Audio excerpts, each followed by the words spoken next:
खाना काबा की तामीर का वाकया। मोहतरम दोस्तों, कुर्रा अर्ज़ पर इबादत के लिए सबसे पहला घर जो बनाया गया वो काबा है। क्या आप जानते हैं कि अल्लाह का घर ज़मीन पर कब और कैसे तामीर किया गया? और जब बैतुल्लाह उस जगह पर मौजूद नहीं था तो उस वक्त उसकी जगह क्या थी?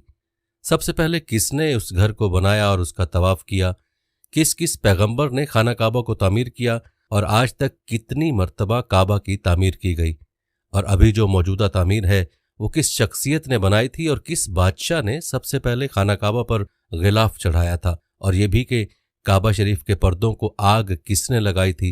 मोहतरम दोस्तों, खाना काबा के बारे में मुकम्मल और मुस्तनद हकाइक आप इस वीडियो में जान सकेंगे। आपसे बस इतनी सी गुजारिश है कि इस वीडियो को आखिर तक ज़रूर देखिएगा। दोस्तों, सबसे पहले काबा की तामीर की सआदत फरिश्तों को नसीब हुई। उस हवाले से इमाम ज़ैनुल आबदीन का वाक़या आपके सामने पेश करते हैं।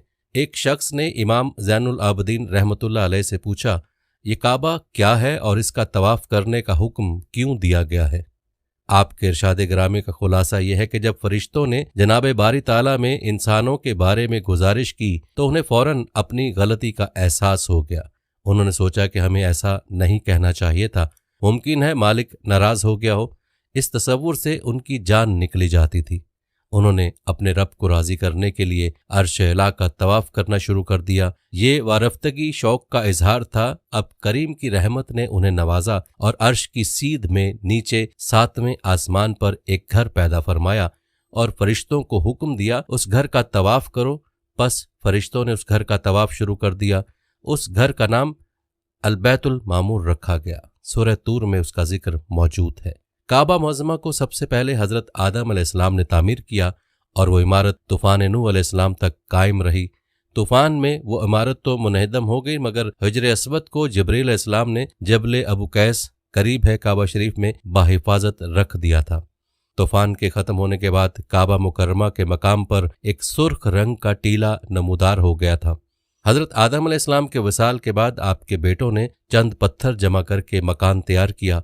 उन्हीं बुनियादों पर हज़रत इब्राहीम अलैहिस्सलाम ने हज़रत इस्माईल अलैहिस्सलाम को साथ मिलाकर काबा मुकर्रमा को बनाया। जिस पत्थर पर खड़े होकर हज़रत इब्राहीम अलैहिस्सलाम काम करते थे वो अभी तक वहाँ मौजूद है, जिसे मकाम इब्राहीम कहते हैं। हज़रत इब्राहीम अलैहिस्सलाम और हज़रत इस्माईल अलैहिस्सलाम के हाथों काबे की तामीर का वाक़या कुछ यूं है।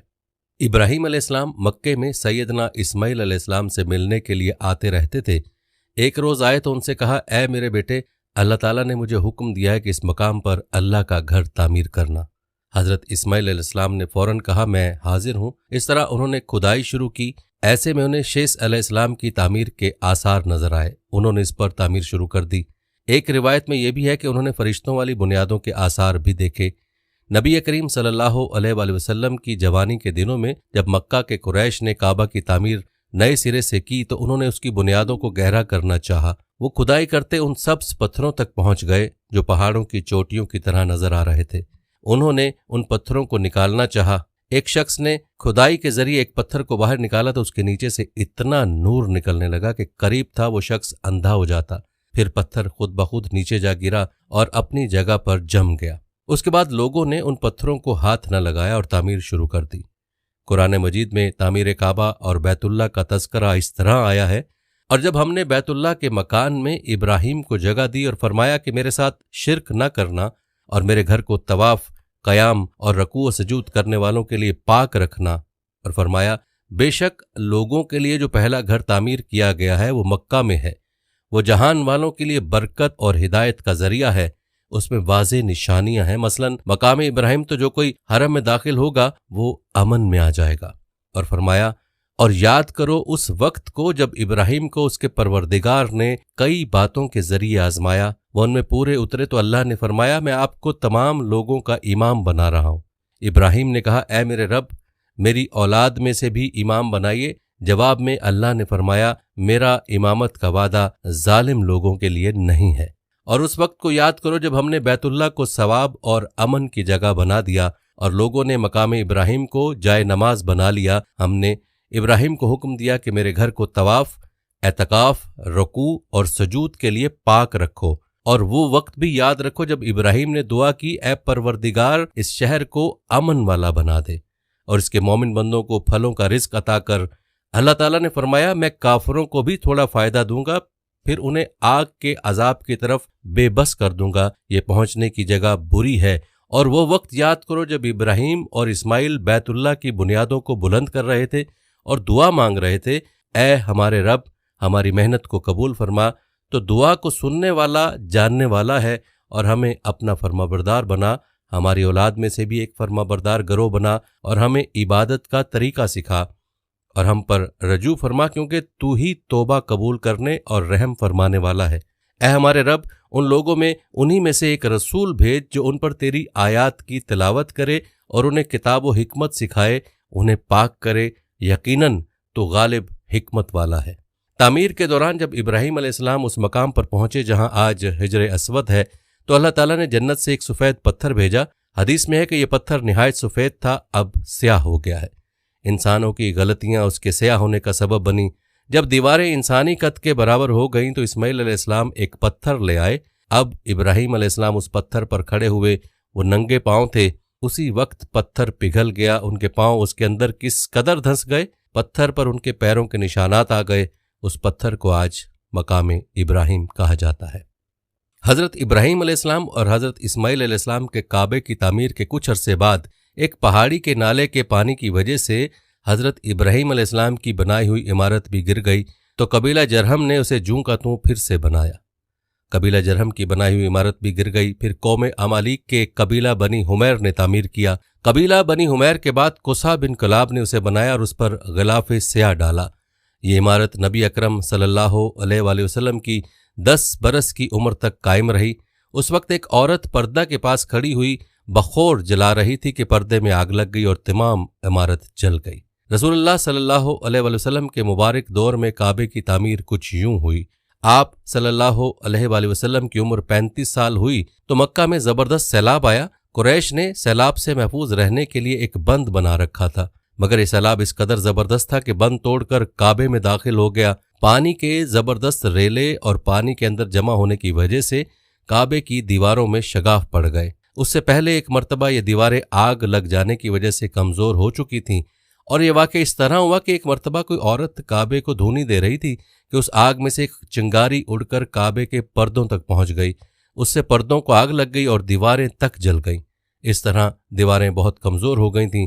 यही वजह थी कि सैलाब ने उनको कमज़ोर दीवारों में शगाफ कर दिए। सैयदना इब्राहीम अलैहिस्सलाम ने काबे की जो दीवारें उठाई थीं वो 9 गज ऊंची थीं, उन पर छत नहीं थी। लोग काबे के लिए नजराने वगैरह लाते थे। ये नजराने कपड़े और खुशबुएं वगैरह होती थीं। काबे के अंदर जो कुआं था ये सब नजराने उस कुएं में डाल दिए जाते थे। कुआं अंदरूनी हिस्से में दाएं तरफ था, उसको काबे का खजाना कहा जाता था। काबे के खजाने को एक मर्तबा एक चोर ने चुराने की कोशिश की। चोर कुएं ही में मर गया। उसके बाद अल्लाह ताला ने उसकी हिफाजत के लिए एक सांप को मुकर्रर कर दिया। ये सांप कुएं की मुंडेर पर बैठा रहता था, किसी को खजाने के नज़दीक नहीं आने देता था। कुरैश भी इससे खौफजदा रहते थे। अब जबकि काबे की दीवारों में शिगाफ पड़ गए और नए सिरे से उसकी तामीर का मसला पेश आया तो अल्लाह ताला ने एक परिंदे को भेजा, वो सांप को उठा ले गया। ये देखकर कुरैश के लोग बहुत खुश हुए। अब उन्होंने नए सिरे से काबे की तामीर का फैसला कर लिया और प्रोग्राम बनाया कि बुनियादें मजबूत बनाकर दीवारों को ज्यादा ऊंचा उठाया जाए। इस तरह दरवाजे को भी ऊंचा कर दिया जाएगा ताकि काबे में कोई दाखिल ना हो, सिर्फ वही शख्स दाखिल हो जिसे वो इजाजत दें। अब उन्होंने पत्थर जमा किए। हर कबीला अपने हिस्से के पत्थर अलग जमा कर रहा था। चंदा भी जमा किया गया। चंदे में उन्होंने पाक कमाई दी, नापाक कमाई नहीं दी। मसलन तवाइफों की आमदनी, सूद की कमाई, दूसरों का माल गजब करके हासिल की गई दौलत चंदे में नहीं दी और पाक कमाई उन्होंने बिला वजह नहीं दी थी। एक खास वाकया पेश आया था जिससे वो इस नतीजे पर पहुंचे थे कि इस काम में सिर्फ पाक कमाई लगाई जाएगी। वो वाकया यूं था, एक कुरैशी सरदार अबू वहब उमर बिन आबिद ने जब ये काम शुरू करने के लिए एक पत्थर उठाया तो पत्थर उसके हाथ से निकलकर फिर उसी जगह पहुंच गया जहां से उसे उठाया गया था। इस पर कुरैशी हैरान और परेशान हुए। आखिर खुद वहब खड़ा हुआ और बोला, ए ग्रोह कुरैश, काबे की बुनियादों में सिवाय पाक माल के दूसरा माल शामिल मत करना। बैतुल्लाह की तामीर में किसी बदकार औरत की कमाई, सूद की कमाई या जबरदस्ती हासिल की गई दौलत हरगिज शामिल ना करना। ये वहब नबी करीम सल्लल्लाहु अलैहि वसल्लम के वालिद हजरत अब्दुल्ला का मामू था और अपनी कौम में एक शरीफ आदमी था। जब कुरैश के लोग खाना काबा की तामीर के लिए पत्थर ढो रहे थे तो उनके साथ नबी करीम सल्लल्लाहु अलैहि वसल्लम भी पत्थर ढोने में शरीक थे। आप पत्थर अपनी गर्दन पर रख कर ला रहे थे। तामीर शुरू करने से पहले कुरैश के लोगों ने खौफ महसूस किया कि दीवारें गिराने से कहीं उन पर कोई मुसीबत न नाजिल हो जाए। आखिर एक सरदार वलीद बिन मुगीरा ने कहा, काबे की दीवारें गिराने से तुम्हारा इरादा इस्लाह और मुरम्मत का है या उसको खराब करने का? जवाब में लोगों ने कहा, जाहिर है हम तो मुरम्मत और इस्लाह चाहते हैं। ये सुनकर वलीद ने कहा, तब फिर समझ लो अल्लाह ताला इस्लाह करने वालों को बर्बाद नहीं करता। फिर वलीद ने ही गिराने के काम की इब्तिदा की, लेकिन उसने भी सिर्फ एक हिस्सा ही गिराया ताकि मालूम हो जाए कि उन पर कोई तबाही तो नहीं आती। जब वो रात खैरियत से गुजर गई तब दूसरे दिन सब लोग उसके साथ शरीक हो गए और पूरी इमारत गिरा दी, यहां तक कि उसकी बुनियाद तक पहुंच गए। ये बुनियाद इब्राहीम अलैहिस्सलाम के हाथ की रखी हुई थी। हजरत इब्राहीम अलैहिस्सलाम ने बुनियादों में सब्ज रंग के पत्थर रखे थे। ये पत्थर ऊंट के कोहान की तरह के थे और एक दूसरे से जुड़े हुए थे। उन लोगों के लिए उनको तोड़ना बहुत मुश्किल काम साबित हुआ। दाएं कोने के नीचे से कुरैश को एक तहरीर मिली। वो तहरीर सरयानी जबान में लिखी हुई थी। उन्हें सरयानी जबान नहीं आती थी। आखिर एक यहूदी को तलाश करके लाया गया। उसने वो तहरीर पढ़कर उन्हें सुनाई। तहरीर ये थी, मैं अल्लाह हूं, मक्का का मालिक, जिसको मैंने उस दिन पैदा किया जिस दिन मैंने आसमानों और जमीन को पैदा किया, जिस दिन मैंने सूरज और चांद बनाए। मैंने इसको यानी मक्का को 7 फरिश्तों के जरिए घेर दिया है। इसकी अजमत उस वक्त तक खत्म नहीं होगी जब तक उसके दोनों तरफ पहाड़ मौजूद हैं। उन पहाड़ों से मुराद एक तो अबू कैस पहाड़ है जो कि सफ़ा पहाड़ी के सामने, और दूसरा कैकान पहाड़ है जो मक्का के करीब है और इसका रुख अबू कैस पहाड़ की तरफ है। और ये शहर अपने बाशिंदों के लिए पानी और दूध के लिहाज से बहुत बाबरकत और नफ़ा वाला है। ये पहली तहरीर थी। दूसरी मकाम इब्राहीम से मिली। उसमें लिखा था, मक्का अल्लाह ताला का मोहतरम और मुअज़्ज़म शहर है। उसका रिज़्क 3 रास्तों से उसमें आता है। यहाँ 3 रास्तों से मुराद कुरैश के 3 तिजारती रास्ते हैं। उन रास्तों से काफले आते जाते थे। तीसरी तहरीर उससे कुछ फासले से मिली। उसमें लिखा था, जो भलाई बोएगा लोग उस पर रश्क करेंगे, यानी उस जैसा बनने की कोशिश करेंगे, और जो शख्स रुसवाई बोएगा वो रुसवाई और नदामत पाएगा। तुम बुराइयां करके भलाई की आस लगाते हो। हाँ, ये ऐसा ही है जैसे कीकर यानी कांटेदार दरख्त में कोई अंगूर तलाश करे। यह तहरीर काबे के अंदर पत्थर पर खोदी हुई मिली। काबे की तामीर के सिलसिले में कुरैश को पत्थरों के अलावा लकड़ी की भी जरूरत थी। छत और दीवारों में लकड़ी की जरूरत थी। लकड़ी का मसला इस तरह हल हुआ कि एक जहाज अरब के साहिल से आकर टकरा गया। आज उस मकाम को जद्दा का साहिल कहा जाता है। यह पहले मक्का का साहिल कहलाता था, इसलिए कि मक्का का करीब तरीन साहिल यही था। साहिल से टकराकर जहाज टूट गया। वो जहाज किसी रोमी ताजर का था। उस जहाज में शाह रोम के लिए संगमरमर, लकड़ी और लोहे का सामान ले जाया जा रहा था। कुरैश को इस जहाज के बारे में पता चला तो ये लोग वहां पहुंचे और उन लोगों से लकड़ी खरीद ली। इस तरह छत की तामीर में उस लकड़ी को इस्तेमाल किया गया। आखिर खाना काबा की तामीर का काम हजर अस्वद तक पहुंच गया। अब यहाँ एक नया मसला पैदा हो गया। सवाल ये पैदा हुआ कि हजर अस्वद कौन उठाकर उसकी जगह पर रखेगा। हर कबीला ये फजीलत खुद हासिल करना चाहता था। ये झगड़ा इस हद तक बढ़ा कि मरने मारने तक नौबत आ गई। लोग एक दूसरे को कत्ल करने पर तुल गए। कबीला अब्दुद्दार ने तो कबीला अदी के साथ मिलकर एक बर्तन में खून भरा और उसमें अपने हाथ डबोकर कहा कि हजर अस्वद हम रखेंगे। इसी तरह दूसरे कबीले भी अड़ गए। तलवारें न्यामों से निकल आईं। आखिर वो सब बैतुल्ला में जमा हुए। उन लोगों में अबू उमैया बिन मुगीरा भी शामिल थे। उसका असल नाम हुज़ैफा था। कुरैश के पूरे कबीले में सबसे ज्यादा उम्र वाला था। ये उम्मुल मोमिनीन सैयदा उम्म सलमा रज़ियल्लाहु तआला अन्हा का बाप था। कुरैश के इंतहाई शरीफ लोगों में से था।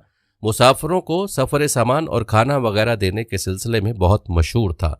जब कभी सफ़र करता तो अपने साथियों के खाने पीने का सामान खुद करता था। उस वक्त इस शदीद झगड़े को ख़त्म करने के लिए उसने एक हल पेश किया। उसने सबसे कहा, ए कुरैश के लोगों, अपना झगड़ा ख़त्म करने के लिए तुम यूं करो कि हरम के सफ़ा नामी दरवाजे से जो शख्स सबसे पहले दाखिल हो उससे फैसला करा लो। वो तुम्हारे दरमियान जो फैसला करे वो सब उसको मान लें। ये तजवीज़ सबने मान ली। आज उस दरवाजे को बाबुल सलाम कहा जाता है। यह दरवाज़ा रुकन यमानी और रुकन अस्वद के दरमियानी हिस्से के सामने है। अल्लाह की कुदरत के उस दरवाजे से सबसे पहले हजूर नबी सल्लल्लाहु अलैहि वसल्लम तशरीफ़ लाए। कुरैश ने जैसे ही आपको देखा पुकार उठे, ये तो अमीन हैं, ये तो मोहम्मद हैं, हम उन पर राज़ी हैं। और उनके ऐसा कहने की वजह यह थी कि कुरैश अपने आपस के झगड़ों के फैसले आप ही से कराया करते थे। आप किसी की बेजा हिमायत नहीं करते थे, ना बिला वजह किसी की मुखालफत करते थे। फिर उन लोगों ने अपने झगड़े की तफसील आपको सुनाई। सारी तफसील सुनकर आपने फरमाया, एक चादर ले आओ। वो लोग चादर ले आए। आपने उस चादर को बिछाया और अपने दस्ते मुबारक से हजर अस्वद को उठाकर उस चादर पर रख दिया। उसके बाद आपने इरशाद फरमाया, हर कबीले के लोग इस चादर का एक एक किनारा पकड़ लें, फिर सब मिलकर उसको उठाएं। उन्होंने ऐसा ही किया। चादर को उठाए हुए वो उस मकाम तक आ गए जहां हजर अस्वद को रखना था। उसके बाद नबी अकरम सल्लल्लाहु अलैहि वसल्लम ने हजर अस्वद को उठाकर उसकी जगह रखना चाहा, लेकिन ऐन उसी वक्त एक नजदी शख्स आगे बढ़ा और तेज आवाज में बोला, बड़े ताज्जुब की बात है कि आप लोगों ने एक कम उम्र नौजवान को अपना रहनुमा बना लिया है। उसकी इज्जत अफजाई में लग गए हो। याद रखो, ये शख्स सबको ग्रोहों में तकसीम कर देगा, तुम लोगों को पारा पारा कर देगा।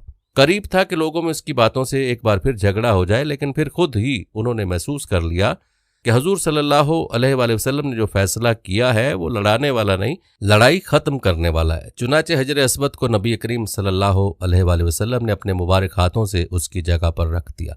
मौरिखों ने लिखा है कि ये नजदी शख्स दरअसल इबलीस था जो उस मौके पर इंसानी शक्ल में आया था।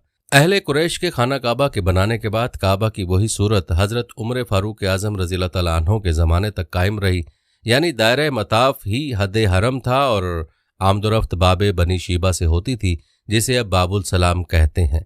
हजरत उमर फारूक रज़ियल्लाहु तआला अन्हु ने 12 हिजरी में मताफ के इर्द गिर्द के मकान लोगों से मोल लेकर सहन बढ़ा दिया और उसके इर्द गिर्द कद आदम के बराबर दीवार खड़ी कर दी। और हजरत उस्मान गनी रज़ियल्लाहु तआला अन्हु ने अपनी खिलाफत के ज़माने में और मकान खरीद कर सहन को और भी कुशादा किया। फिर हजरत अब्दुल्ला बिन जुबैर रज़ियल्लाहु तआला अन्हु ने अपने अहद में बदस्तूर कदीम खाना काबा को बनाया और हतीम की ज़मीन को फिर अंदर ले लिया और 2 दरवाजे ज़मीन के बराबर बनाकर भर्त को अंदर से निकाल दिया। ये इमारत तैयार हो चुकी और हरम के इर्द गिर्द के मकान खरीद के मस्जिदुल हराम में शामिल कर लिए गए। उनके बाद बनी उमैया का दौर हुआ। हुजाज बिन यूसुफ के नायब अब्दुल मुल्क बिन मरवान ने हजरत अब्दुल्ला बिन जुबैर रज़ियल्लाहु तआला अन्हु की इमारत को नापसंद करते हुए दोबारा कुरैशी तर्ज पर बना दिया। मशरिक की तरफ सिर्फ एक दरवाज़ा रखा और अंदर से कद आदम भर्त करके दरवाज़ा ऊंचा कर दिया और छत और किवाड़ साज की लकड़ी के बनाए और हतीम की ज़मीन को बाहर कर दिया। ये तामीर हुई। फिर वलीद बिन अब्दुल मुल्क ने सहन को बढ़ा दिया और उसकी तामीर ख़त्म हुई। फिर मोतज़िद अब्बासी ने सहन को बढ़ाया और मोहल्ला दार अल नदवा को हरम में दाखिल करके एक दरवाज़ा कायम किया जिसका नाम बाबुल ज़ियारा रखा। चुनाचे ये तामीर हुजाज बिन यूसुफ के अहद से सुल्तान मुराद खान बिन अहमद खान सुल्तान रोम के अहद तक कायम रही। फिर उसके बाद खाना काबा की तामीर उस्मानी सुल्तान मुराद खान ने कराई। मुराद खान के विसाल के बाद खाना काबा की तामीर और तोसी उस्मानी सलातीन के दौर में होती रही। फिर उस्मानी सलातीन के बाद तामीर का काम बनु सऊद ने किया और सऊदी हुकूमत ने हाजियों की ज्यादती के सबब खाना काबा के गिर्द ज़मीन को मजीद कुशादा किया और ज़रूरत के तहत अभी भी तामीरी काम होता रहता है। आए दोस्तों, अब हम गिलाफ काबा के बारे में बात करते हैं। रिवायत में आया कि हिजरत नबी सल्लल्लाहु अलैहि वसल्लम से 220 बरस कबल यमन के बादशाह तबा अबू करब असद ने ख्वाब में देखा कि वो काबा शरीफ पर गिलाफ चढ़ा रहा है। यह ख्वाब उसने कई बार देखा। एक जंग से वापसी पर वो मक्का मुकरमा से गुजरा तो उसे अपना ख्वाब याद आया। चुनाचे उसने यमन से कीमती कपड़े का गिलाफ बनाकर खाना काबा पर चढ़ाया। असद ने पहली बार काबे के दरवाजे के लिए एक ताला और चाबी बनवाई। शाह असद के बाद यमन के हर बादशाह ने ये सआदत हासिल की और हर बादशाह ने काबा शरीफ के लिए गिलाफ बनवाया। मौरखीन की नज़र में यह वाक़या इसलिए ज़्यादा दुरुस्त है कि एक बार कुछ लोग असद नामी बादशाह को बुरा भला कह रहे थे कि हजूर अकरम सल्लल्लाहु अलैहि वसल्लम ने फरमाया कि असद हुमैरी को बुरा न कहो क्योंकि उसने काबा पर गिलाफ चढ़ाया था। ये गिलाफ सुर्ख धारीदार यमनी कपड़े से बनाया गया था। कुरैश मक्का हर साल 10 मुहर्रम को काबे का गिलाफ बदलते थे। उस दिन वो एहतराम की खातिर रोज़ा भी रखते थे। सन 1346 हिजरी में सऊदी अरब के बानी शाह अब्दुल अजीज़ आले सऊद ने गिलाफ काबा के लिए अलग से एक इदारा और कारखाना कायम करने का हुक्म दिया। गिलाफ काबा की निगरानी वजीर खजाना अब्दुल्ला बिन सुलेमान को सुपुर्द की गई। उनके दौर में साल में 3 बार गिलाफ काबा तब्दील होने लगा। खाना काबा का बैरूनी गिलाफ यानी कस्वा हर साल 9 ज़िलहज को तब्दील किया जाता है। यह रेशम, कॉटन और सोने चांदी के तारों से तैयार किया जाता है। कस्बा की बुलंदी 14 मीटर होती है। ऊपर की 1/3 हिस्से में बेल्ट मौजूद होती है जिसकी चौड़ाई 95 सेंटीमीटर और लंबाई 47 मीटर होती है।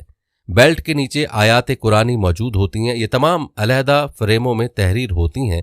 दरमियानी खलाओं के बीच कंदील की शक्ल के अंदर या हय्यू या कयूम या रहमान या रहीम अल्हम्दुलिल्लाहि रब्बिल आलमीन तहरीर होता है। बेल्ट पर बहुत नुमाया तौर पर कढ़ाई की जाती है और ये चांदी के तारों से भरी होती है जिस पर सोने का पानी चढ़ा होता है और पूरे खाना काबा का अहाता करती है। कस्वा में काबे के दरवाजे का पर्दा शामिल होता है। रेशम से तैयार किया गया यह पर्दा 6.5 मीटर बुलंद और 3.5 मीटर चौड़ा होता है। इस पर कुरानी आयात तहरीर होती हैं और इस्लामी नक्शो निगार मुनक्कश होते हैं। खाना काबा का कस्वा 5 हिस्सों पर मुश्तमिल होता है। हर हिस्सा काबे की एक सिमत को ढांप लेता है, जबकि 5वां हिस्सा वो पर्दा होता है जो काबे के दरवाजे पर लगाया जाता है। इन तमाम हिस्सों को एक दूसरे के साथ मिलाया गया होता है। पुराने गिलाफ कहाँ जाते हैं? पुराने गिलाफ काबा को हरम मक्की के करीब मौजूद म्यूजियम में रखा जाता है या तोहफे के तौर पर किसी दूसरे मुसलमान मुल्क को दे दिया जाता है। महफूज रखने के लिए उतारे जाने वाले गिलाफ को खोलकर उसके हिस्से अलग अलग किए जाते हैं। हज के अयाम में गिलाफ काबा को आधा ऊपर उठा दिया जाता है, जिसकी एक वजह यह भी बताई जाती है कि बाज सादा लोग गिलाफ से लिपटकर धागे काट लेते थे जिनको मैयत की आंखों में डालने के लिए लाते थे, जो कि एक तोहम परस्ती है।